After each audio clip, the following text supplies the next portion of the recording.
Tahukah anda bahawa pencahayaan bangunan ataupun indoor daylighting itu amat penting untuk kesejahteraan kita dan juga kesihatan kita juga. Selain daripada itu, ia juga akan membantu produktiviti dalam pekerjaan dan juga effectiveness dalam pembelajaran. Okay. Sebagai contoh, di dalam konteks sebuah sekolah lah. Okay. Kalau adik-adik lah yang di sekolah rendah sana, di sekolah menengah, ada tingkap yang besar kan di dalam bilik darjah masing-masing. Tingkat tersebut penting untuk dua benda ya. Satu, untuk pencahayaan supaya mudah untuk belajar, senang untuk membaca buku, senang untuk membaca kertas dan juga melihat apa yang ditulis oleh guru di hadapan. Selain daripada itu, untuk membenarkan pengudaraan di dalam bilik darjah. Ia juga amat penting di dalam konteks lain seperti di universiti, di mana pelajar juga menggunakan pencahayaan yang baik untuk bekerja, untuk belajar, sama ada menggunakan kertas ataupun menjalankan kerja di atas komputer masing-masing. Jadi situasi ini juga agak serupa di pejabat. Okay? Di pejabat juga pencahayaan yang baik amat diperlukan oleh sebab ia membantu dari segi memberi kesejahteraan kepada para pekerja dan juga menjamin mutu atau produktiviti pekerjaan mereka. Jika anda perhatikan ya, ruang yang tertutup, tiada tingkap, yang gelap, yang hanya bergantung kepada pencahayaan yang tidak semula jadi ya, seperti lampu, mungkin akan menyebabkan orang itu merasa murung, mungkin menyebabkan orang yang berada di dalam bilik tersebut merasa kurang produktif dan juga in the end mungkin kurang sihat.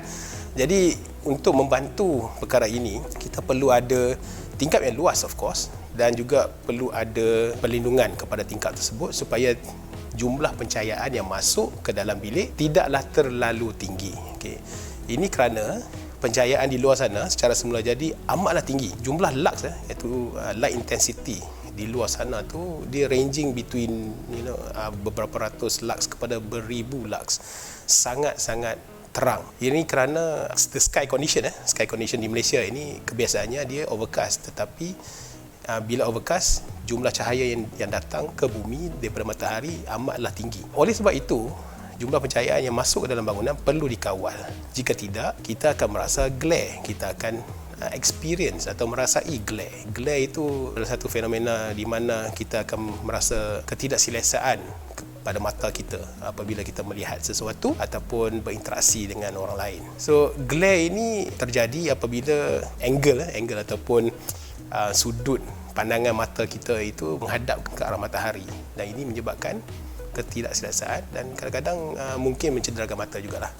Bagaimana glare ini dan juga jumlah pencahayaan di dalam bangunan dapat dikawal menggunakan sebuah bidai atau blind yang automated yang akan berfungsi secara sendiri tanpa intervensi oleh kita sendiri sebagai pengguna, dan sistem tersebut boleh berfungsi 24 jam tanpa menggunakan tenaga yang banyak. Ada juga coating pada tingkap. So coating ini seperti kenderaan, seperti kereta di mana kita letakkan coating yang gelap itu kan. Tujuan dia untuk menghalang matahari daripada masuk ke dalam kereta kita dan juga mengawal suhu di dalam kereta. So, ideanya serupa untuk bangunan. Adalah amat penting untuk kita memahami bahawa coating pada cermin tersebut ataupun penghalang ataupun protector kepada tingkap kita itu amatlah penting. Terutama sekali bagi bangunan tinggi dan juga bangunan yang mempunyai banyak tingkap.